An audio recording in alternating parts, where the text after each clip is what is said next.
बोलिए सदगुरुदेव भगवान की जय। अविचार्य नैव कर्तव्यम, बिना विचार किए कोई भी कार्य नहीं करना चाहिए। घर के अंदर शांति रखनी है, विचार करके रहिए, भविष्य के बारे में सोचिए। और कामयाब होना है तो 5-7 साल आगे के बारे में विचार कीजिए। हमने फसल अन्न प्राप्त करना है तो 6 महीने का समय लगता है एक फसल को पकने में।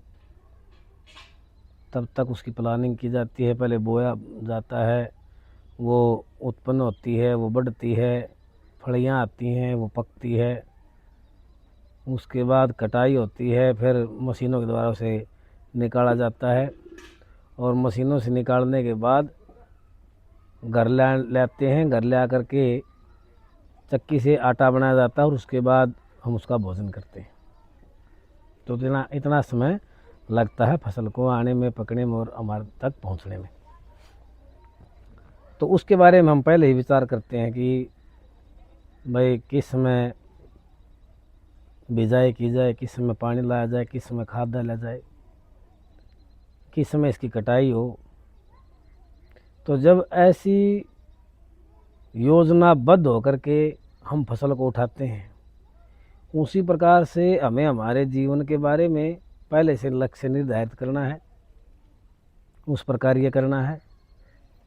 और जब उस पर हम कार्य करते हैं तब समय आने पर वो चीज़, वो कर्म हमें फल देता है। यदि वर्तमान काल के अंदर किसी कोई बुरा कार्य करता तो आने वाला भविष्य उसका खराब होगा, और वर्तमान के अंदर कोई अच्छा कार्य करता है, अच्छी सोच रखता है, तो आने वाला समय उसके लिए सुखकारक होगा। यो यद वक्ति भी जब लभते तादर्शम फलम, जो व्यक्ति जैसे कर्म करता है वैसे वैसे फल उसको मिलते रहते हैं। इसलिए अच्छा मन, अच्छे भाव, अच्छे विचार रखें, अच्छा कर्म रखें, तो आने वाला समय उसके लिए सुखकारक होगा।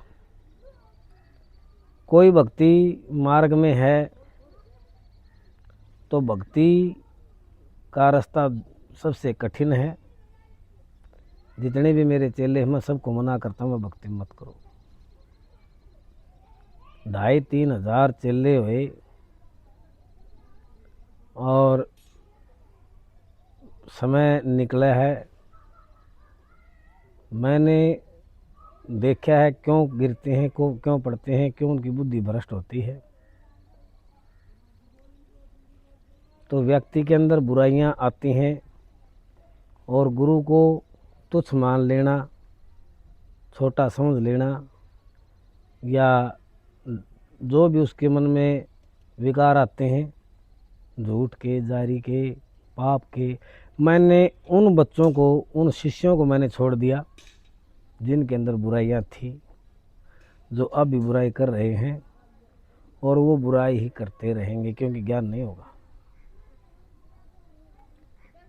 मैं कभी भी किसी भी अवस्था में अपने मार्ग को नहीं छोड़ रहा, नहीं मैं छोड़ूं, क्योंकि भक्ति जब ज्ञान होता है वहाँ से लेकर के मृत्यु पर्यंत यदि चलाता है कोई, उसमें लगा रहता है तो वो पार होता है।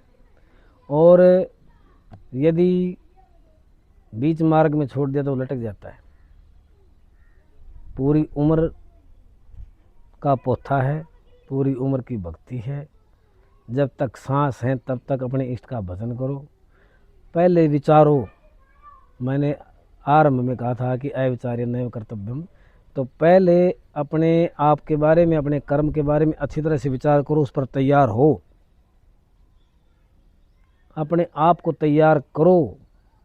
जैसा आपको बनना है, पुलिस में जाना है, फौज में जाना है, डॉक्टर लाइन में जाना है, इंजीनियर में जाना है, सिविल सर्विस करनी है, या बेल्ट की करनी है, या किसी खेल में आपको जाना है, पहले उसके लिए तैयार करो। यदि तैयार नहीं होगा तो आपको जाने कौन देगा भाई। तैयार होगे, मेहनत करोगे, तब जा कर के शायद आपका नंबर पड़ेगा। इसीलिए जिस भाई ने भक्ति करनी है वो भक्ति के लिए पहले अपने आप को तैयार करे, तैयार करा, अच्छे से विचार करे कि मैं इस कर्म को पुगा सकता हूँ। और गुरु के बारे में कभी भी किसी भी अवस्था में यदि निम्न विचार आते हैं, तुच्छ विचार आते हैं, तो वो लाइन वहीं पर कट जाती है। ये प्रेम का धागा है, दोबारा नहीं जुड़ता है। अरे मन धागा प्रेम का मत तोड़ो चटकाए। ये जो प्रेम रूपी धागा है इसको चटका करके नहीं तोड़ना चाहिए, फिर नहीं जुड़ता, फिर गांठ लग जाती है। इसीलिए अपने आप को तैयार करो। यदि भक्ति करनी है तो काम, क्रोध, मद, लोभ, मोह, अहंकार, त्रिमंड, चित्त, बुद्धि, अंतःकरण, चतुष्ट है, इन सब को एक धागे के अंदर पिरो करके और अपनी बुद्धि को स्थिर करके अपने गुरु चरण में लगे रहो। जैसा गुरु जी मार्गदर्शन करते हैं वैसा वैसा व्यवहार, वैसा वैसा बर्ताव करते रहो। आप जहाँ हैं, जिस अवस्था में हैं, जो आपका गुरु जी है, यदि आप अपने गुरु का प्रण पुगा लेते हैं तो आपको पार होने से कोई नहीं रोक सकता। बोले सद्गुरुदेव भगवान की जय।